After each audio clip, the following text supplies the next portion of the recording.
Okay, boys and girls, welcome to the second story in the Miss Nelson series. This story is called Miss Nelson is Back. Of course, it was also written by Harry Allard and illustrated by James Marshall. And you can see that it looks a lot like our previous book, except instead of Miss Nelson is missing, now it's Miss Nelson is back. There are some of the kids that we saw in the last one. Okay, so let's get into this. I can't wait for you to hear this story. And of course, there's their school. It looks a little different than Ponderosa Elementary, doesn't it? But a lot of schools back in the old days were built as 2 floors, so the kids had to go up and down stairs. And so this was a very common type of floor plan for back then. Okay, but look, they had a ceiling fan. We have ceiling fans today, don't we? Not in our school, but we have them in our homes.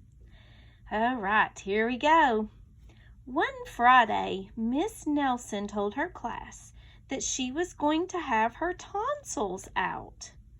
Have any of you ever had your tonsils removed?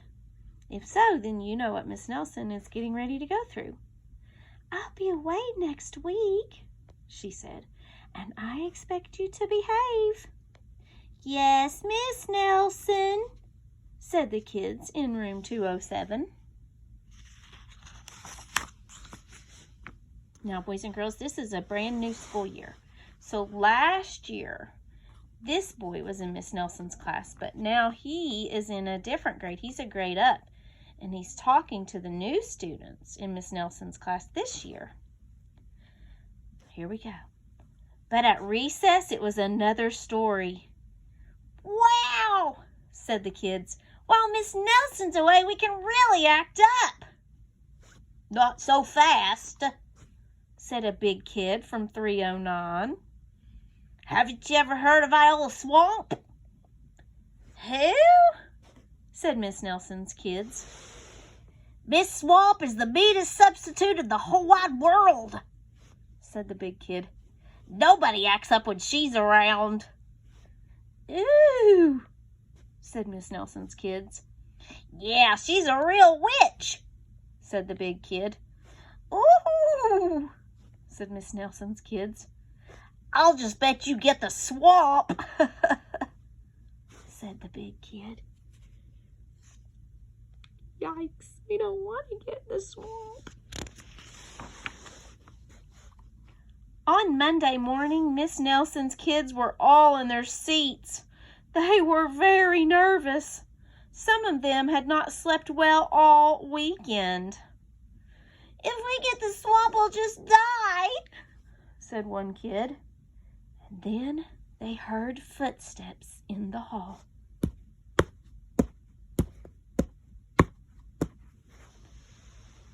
Slowly, the doorknob turned. Do you think it's going to be Miss Swamp? The door opened. Will it be her? Oh, it was Mr. Blansworth, the principal. "I shall personally take over this class," he said. So, in our Meet the Teacher Day, one of our students made a prediction that maybe there would be a principal in this story, and he was correct. Oh, Miss Nelson's kids were so relieved. Hooray, it's not the swamp. But they soon learned that Mr. Blansworth was not a lot of fun either. All morning long, Mr. Blansworth tried to amuse the class with his corny card tricks. "And here you see, this was my card." "Oh, brother," said the class. That afternoon, Mr. Blansworth showed the class his favorite shadow pictures. "And this is a dog. Ruff, ruff." "This is kid stuff," said the class. The next day, Mr. Blandsworth demonstrated his favorite bird calls. Cuckoo, cuckoo, cuckoo. They were not a success. And for 2 days in a row, Mr. Blandsworth showed slides of his goldfish, Lucille. And this is Lucille in her fishbowl. And this is Lucille on our vacation. And this is Lucille on Christmas break. And this is Lucille at Easter. Oh my, Miss Nelson's kids have never been so bored in their life. While dusting erasers in the schoolyard, 3 of the ringleaders of 207 discussed the situation. Something will have to be done, they said. We must get rid of Blandsworth. Get it, guys? Blandsworth is his name, and bland is another word for boring. I think it's a good name for him. And so they hatched a plot. Now, what does that mean, to hatch a plot? It means they came up with a plan. They're coming up with a plan to get rid of Blandsworth. After school, they painted and sewed and borrowed some old clothes. Now, let's just check it out. See if you can try to figure out, what do you think they're doing? And they practiced some very difficult stunt work in the backyard. Any ideas yet?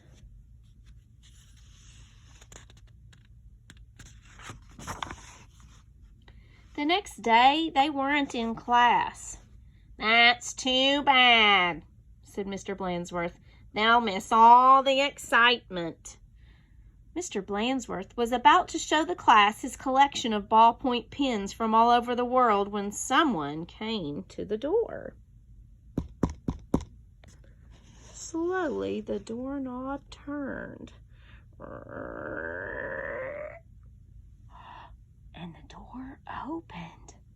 Who could it be? Let's see. Oh, look, said the class. Miss Nelson is back. Huh? It was a tall and lumpy Miss Nelson, and she tottered into the room. Do you guys think that's the real Miss Nelson? Does something seem fishy here?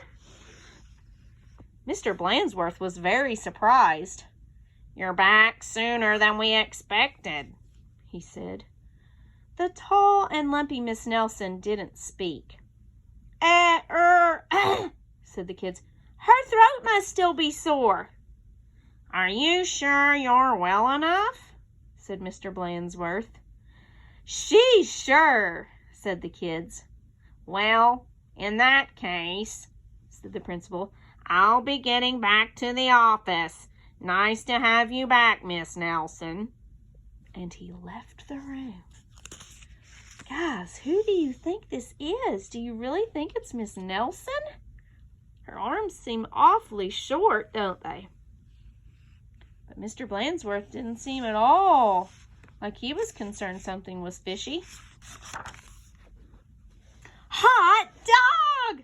Cried the class. We got rid of Blandsworth! Woohoo! Now we can do just as we please. And at the stroke of 10, the kids from 207 left the building. No one stopped them. Everyone's fooled. They think it's the real Miss Nelson. What do you think? They went straight to the movies where they saw The Monster That Ate Chicago. Twice. They got to watch it twice. This is really living, they said. Afterwards, they went to Lulu's ice cream shop where they stuffed themselves silly. But soon, they made a serious mistake. Uh-oh. Miss Nelson couldn't believe her eyes. As they were heading back to school, they passed her house. Those are my she said in a scratchy voice. "What are they doing out of school? And who is that with them?" Miss Nelson telephoned Mr. Blandsworth to see what was going on. "You're not Miss Nelson," said Blandsworth. "Miss Nelson is back." And he hung up on her. "Can't fool me," he said. Said Miss Nelson. "Something will have to be done." And she went to her closet. Oh, my boys and girls, we remember what kinds of things she has hanging in that closet, don't we? Remember from our last story, the old black dress and the black high heels and the wig box and the things on her dresser. Oh, my, what do you think she's going to do? Let's see. Back in 2007, Miss Nelson's kids were spending an agreeable afternoon looking at comic books, blowing bubbles, reading the newspaper. "This is great," they said. They were very pleased with themselves. "Yeah, we should do this more often," they said. But they did not notice the figure out in the hall. And once again, slowly, the doorknob turned. And the door opened.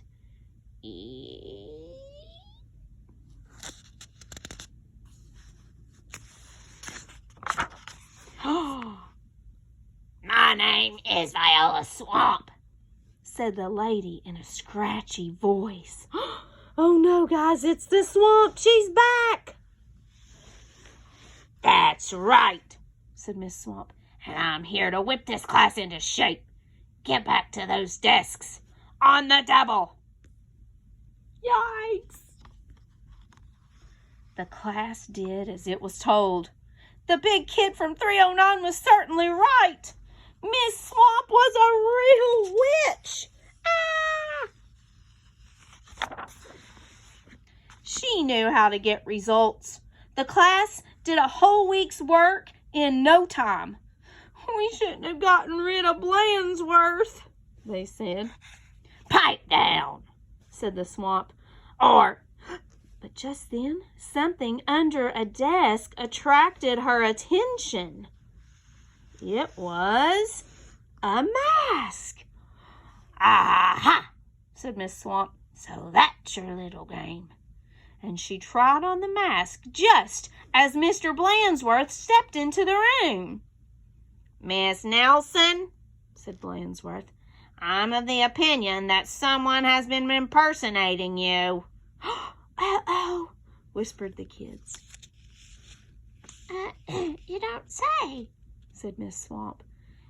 "Probably just some kids acting up. I'm sure it won't happen again." And Mr. Blandsworth left. "And it won't, will it?" said Miss Swamp to the class. "Because the Swamp will be watching." A minute later, Miss Nelson appeared. "I'm back," she said.